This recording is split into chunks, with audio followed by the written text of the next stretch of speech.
मुंबईच्या वेशीवर असलेला शहापूर हा आदिवासी तालुका, महाराष्ट्राची राजधानी मुंबई आणि देशाची आर्थिक राजधानी मुंबई, या मुंबईची लाईफलाईन म्हणजे शहापूर तालुक्यातून जाणारी पाईपलाईन आणि संपूर्ण मुंबईला शहापूर तालुक्यातून पाणी पुरवठा होतो.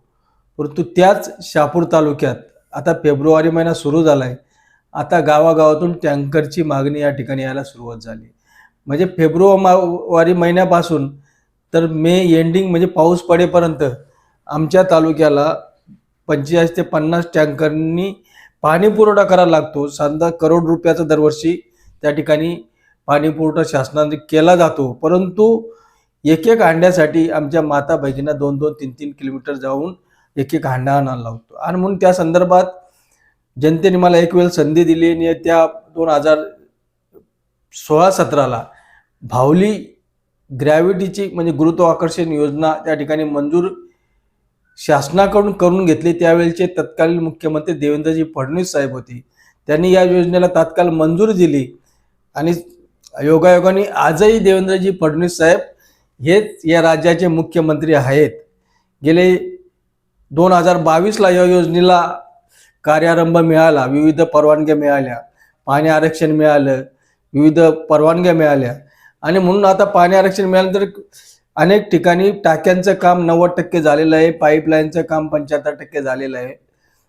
फक्त ही योजना गुरुत्वाकर्षणाची असल्यामुळे हिला पाणी उचलून घेतलं तर ती गुरुत्वाकर्षण योजना होत नाही. आणि म्हणून ही बावली योजना याच्यासाठी घेतली की जनतेचं म्हणणं आहे की भातचा असेल, तानचा असेल, वैतरणा असेल, या धरणाचं पाणी उचलून घ्या आणि आपल्या इतर या टंचाई गावांना द्या. परंतु ज्या यापूर्वी योजना प्रत्येक गावांच्या होत्या त्या लिफ्टच्या योजना होत्या. त्यामुळे लिफ्टच्या योजना वर्षे, 2 वर्षे, 6 महिने, 3 वर्षात या योजना बंद पडतात. आणि म्हणून या योजना या धरणावरून केल्या तर या कालांतराने या बंद होतील. आणि म्हणून कायमस्वरूपी या लोकांना, जनतेला पाणी मिळावं यासाठी शासनाने बावलीसारखी योजनेला त्या ठिकाणी मंजुरी दिली, तिला पाणी आरक्षण मिळालं. आणि आज हे काम सुरू होत असताना त्या ठिकाणी फक्त धरणाला टेपिंगचाच प्रश्न त्या ठिकाणी राहिलेला आहे. जलसंपदा विभागाने टेपिंगला थोडासा त्या ठिकाणी विरोध केलेला आहे. परंतु ह्या तालुक्याची जी जनता आहे ही पाण्यासाठी आसुसलेली आहे.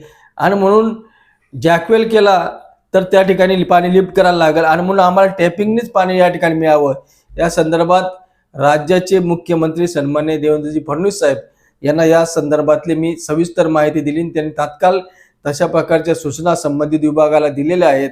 आणि तात्काळ या योजनेच्या संदर्भात ही योजना लवकरात लवकर पूर्ण होण्याच्या संदर्भात कोणताही अडथळा येऊ नये यासाठी त्यांच्या स्तरावर त्या ठिकाणी बैठक या ठिकाणी घेणार आहेत. मला खात्री आहे की नक्कीच ही योजना या ठिकाणी पूर्ण होईल. परंतु दुसरा एक MMRDAचा तुम्ही जो प्रश्न उचललेला आहे शहापूर तालुक्या संदर्भात, त्याविषयी सविस्तर काय सांगा?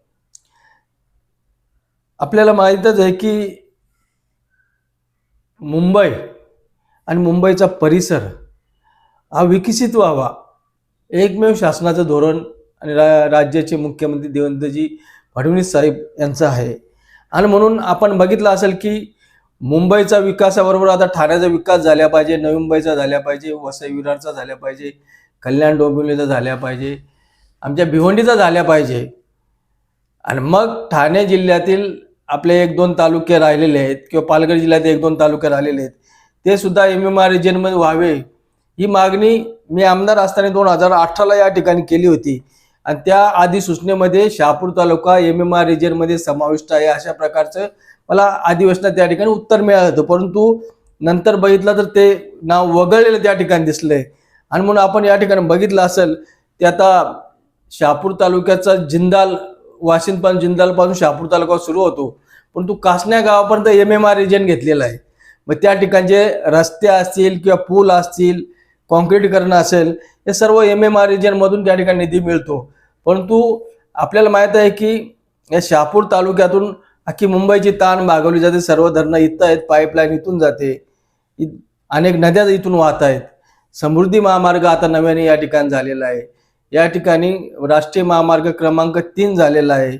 या तालुक्यातून हजारो नोकरवर्ग, प्रवासी कसाऱ्यापासून तर वाशिंदपर्यंत सर्व हजारो लोक त्या ठिकाणी मुंबईची कनेक्टिव्हिटी आहे आणि म्हणून या मुंबई आणि शहापूरचा एक जिव्हाळ्याचा संबंध नाता आहे. म्हणून MMR रिजनच्या माध्यमातून जो काय विकास निधी आहे तो विकास निधी शहापूर तालुक्याला देण्यात यावा, जेणेकरून आता समृद्धी महामार्गाची कनेक्टिव्हिटी इथं ज्या ठिकाणी दिलेली आहे त्यामुळे ही पण सुद्धा रहदारी वाढलेली आहे. म्हणून हे जे काही रस्ते असतील, इन्फ्रास्ट्रक्चर असतील ते MMR रिजनमधून व्हावे अशा प्रकारची मागणी राज्याचे मुख्यमंत्री आदरणीय देवेंद्र फडणवीस साहेब यांच्याकडे मी काल केलेलं आहे. नक्कीच त्यांनी त्या ठिकाणी सकारात्मक त्या ठिकाणी प्रतिसाद दिला की शहापूर तालुका हा MMR रिजन मध्ये घेण्याच्या संदर्भात नक्कीच ते संबंधिताची बैठक घेऊन तशा प्रकारची कारवाई या ठिकाणी केली जाईल.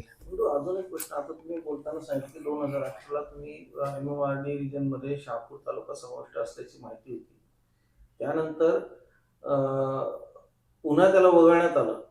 काय त्याचं कारण असू शकतं आणि तत्कालीन जे कोणी लोकप्रतिनिधी त्यावेळेस होते जेव्हा वगळण्यात आलं, त्यांचं काही कार्य त्याच्यात नव्हतं? मी 2018ला आमदार होतो, 19 पर्यंत आमदार होतो. 18ला आपण MMR रिजन मध्ये हा तालुका घेतला असे आधी सूचना निघाली, परंतु त्यानंतर आता 2 टर्म मी आमदार नाही.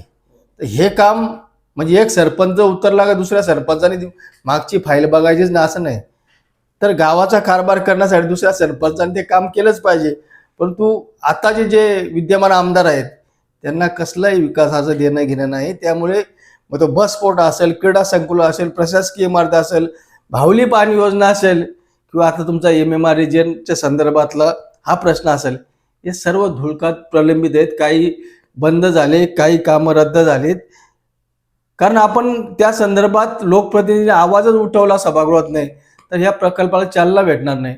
आणि म्हणून आता हे MMR रिजनमध्ये घेतला तर कसाऱ्यापर्यंतचा हा पूर्ण विकास आहे तो या ठिकाणी होण्यास कुठलीही प्रकारची अडचण येणार नाही. आणि माझे आणि माजी केंद्रीय मंत्री कपिल पाटील साहेबांचे दोघांचे प्रयत्न आहेत की शहापूर तालुका MMR रिजनमध्ये घ्यावा. कपिल पाटील साहेबांनी तर मुरबाड आणि शहापूर बरोबर वाडा तालुक्याची सुद्धा MMR रिजनमध्ये घेण्याची मागणी त्या ठिकाणी केलेली आहे.